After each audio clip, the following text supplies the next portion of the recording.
భారత స్టాక్ మార్కెట్లో ఒక పెద్ద సంచలనం రాబోతోంది. అదే ఫ్లిప్కార్ట్ ఐపీఓ. అసలీ కథ ఎక్కడ మొదలైంది? ఇప్పుడు ఇందులో డబ్బులు పెట్టచ్చా లేదా? పదండి ఈ విషయాలన్నీ వివరంగా చూద్దాం. సరిగ్గా 2007లో బెంగళూరులో ఒక చిన్న అపార్ట్మెంట్, ఇద్దరు ఐఐటి కుర్రాళ్ళు, చేతిలో ఉన్నది కేవలం 4 లక్షల రూపాయలు. అక్కడితో వాళ్ళ ప్రయాణం మొదలైంది. కాని ఈరోజు 2026లో వాళ్ళు తీసుకురాబోయే ఐపీఓకి అంచనా వేస్తున్న విలువెంతో తెలుసా? ఏకంగా $70 బిలియన్. మన కరెన్సీలో చెప్పాలంటే దాదాపు 5 లక్షల కోట్ల రూపాయలకు పైనే. చూశారా ఎక్కడ మొదలై ఎక్కడికి చేరిందో? సరే, ఫస్ట్ ఫ్లిప్కార్ట్ కథలోకి వెళ్దాం. ఎలా మొదలైంది? ఒక సింపుల్ ఆన్లైన్ పుస్తకాల షాప్ దేశంలోనే అతిపెద్ద కామర్స్ కంపెనీగా ఎలా మారింది? సచిన్ బన్సల్, బిన్నీ బన్సల్ వీళ్ళిద్దరూ ఒక ఆన్లైన్ పుస్తకాల కొట్టులా దీన్ని మొదలుపెట్టారు. వాళ్లే స్వయంగా పుస్తకాలు ప్యాక్ చేసి స్కూటర్ మీద వెళ్లి డెలివరీ చేసేవాళ్లంట. కాని ఇప్పుడు సీన్ మొత్తం మారింది. ఈరోజు ఈ ప్లాట్ఫామ్కి 50 కోట్ల మందికి పైగా కస్టమర్లు, 14 లక్షల మందికి పైగా అమ్మకందారులు ఉన్నారు. ఊహించుకోండి. ఫ్లిప్కార్ట్ ప్రయాణంలో ఒక గేమ్ చేంజింగ్ మూమెంట్ వచ్చింది. ప్రపంచంలోనే అతిపెద్ద రీటైల్ కంపెనీ వాల్మార్ట్ సీన్లోకి ఎంటర్ అయింది.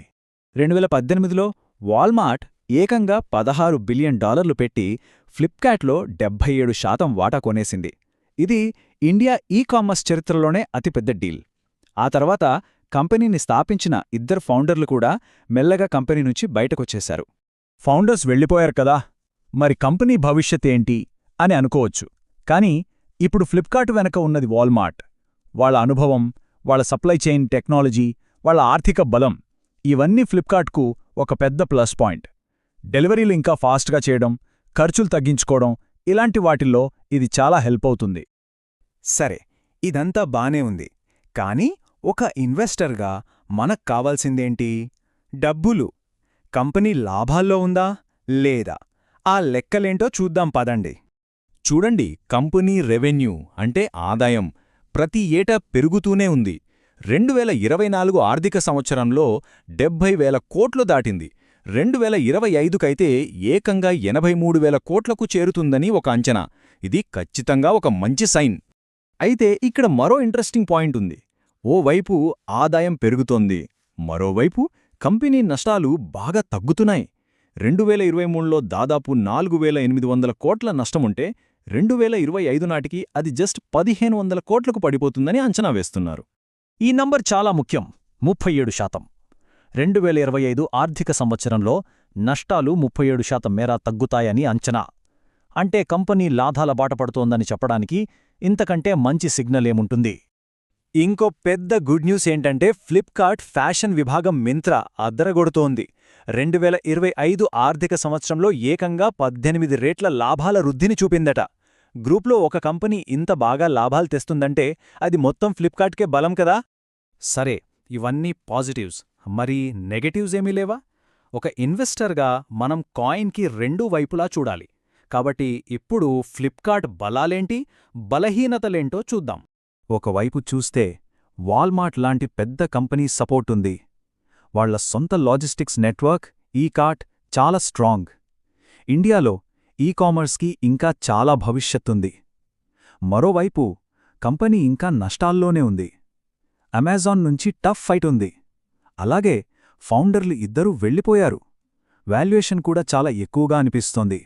మనం ముఖ్యంగా గమనించాల్సిన 3 రెడ్ ఫ్లాగ్స్ ఉన్నాయి. 1, కంపెనీ ఇంకా లాభాల్లోకి రాలేదు. 2025లో కూడా ఒక 1,500 కోట్ల నష్టమొస్తుందని అంచనా. 2, వాల్యుయేషన్ చాలా ఎక్కువ, $60-70 బిలియన్ అంటే అది వాళ్ళ ఆదాయంతో పోలిస్తే ఎక్కువేమో అనిపిస్తుంది. ఇక 3వది, ఇది చాలా ముఖ్యం, ఐపీఓలో ఓఎఫ్ఎస్ అంటే ఆఫర్ ఫర్ సేల్ ఎక్కువగా ఉండొచ్చు. దాని గురించి ఇప్పుడు చెప్తాను. ఆఫర్ ఫర్ సేల్ అంటే ఓఎఫ్ఎస్ సింపుల్గా చెప్పాలంటే కంపెనీలో పాత వాటాదారులు అంటే ప్రమోటర్లు తమ షేర్లను మనకమ్ముతారు. దీనివల్ల వచ్చే డబ్బు కంపెనీ అకౌంట్లోకి వెళ్లదు, ఆ అమ్మినవాళ్ల జేబుల్లోకెళ్తుంది. అందుకే ఐపీఓ డాక్యుమెంట్స్లో ఫ్రెష్ ఇష్యూ ఎంత, ఓఎఫ్ఎస్ ఎంత అని చెక్ చేసుకోవడం చాలా చాలా ముఖ్యం. సరే, ఇప్పటిదాకా మనం చాలా విషయాలు చూసాం. బలాలు, బలహీనతలు, లెక్కలు అన్నీ చూసాంగదా. మరి ఫైనల్గా మన తీర్పేంటి? మొత్తం మీద చెప్పాలంటే ఇది జాగ్రత్తతో కూడిన ఆశావాదం. అంటే ఆశైతే ఉంది, కానీ కొంచెం జాగ్రత్తగా ఉండాలి. ఫ్లిప్కార్ట్కి పొటెన్షియల్ చాలా ఉంది, అందులో డౌట్ లేదు. కానీ సరైన టైం, సరైన ధర ఈ రెండూ చాలా ముఖ్యం. అందుకే ఒక స్మార్ట్ ఇన్వెస్టర్గా మనం ఏం చెయ్యాలో చెప్తాను.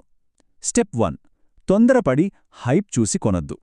కంపెనీ అధికారికంగా సెబీకి ఇచ్చే డిఆర్హెచ్పి డాక్యుమెంట్ కోసం వెయిట్ చేయండి. స్టెప్ 2, అందులో వాల్యుయేషన్ ఎంత, ఓఎఫ్ఎస్ ఎంత ఉంది అని చెక్ చేయండి. డబ్బు కంపెనీకి వెళ్తుందా, పాత వాటాదారులకు వెళ్తుందా అనేది చూడండి. స్టెప్ 3, గ్రే మార్కెట్ ప్రీమియం అంటే జీఎంపీని ట్రాక్ చేయండి. దాన్ని బట్టి డిమాండ్ ఎలా ఉందో ఒక ఐడియా వస్తుంది. స్టెప్ 4, ఇవన్నీ చూశాక రూమర్స్ నమ్మకుండా మీ సొంత రీసెర్చ్తో ఒక నిర్ణయం తీసుకోండి. చివరగా ఒక్కటే ప్రశ్న: ఫ్లిప్కార్ట్ ఐపీఓ అనేది ఒక తరం మొత్తాన్ని మార్చే ఇన్వెస్ట్మెంటా, లేక కేవలం ఓవర్ హైప్ చేసి ఎక్కువ ధర పెట్టిన ఒక బబుల్ మాత్రమేనా? దీని గురించి ఆలోచించండి.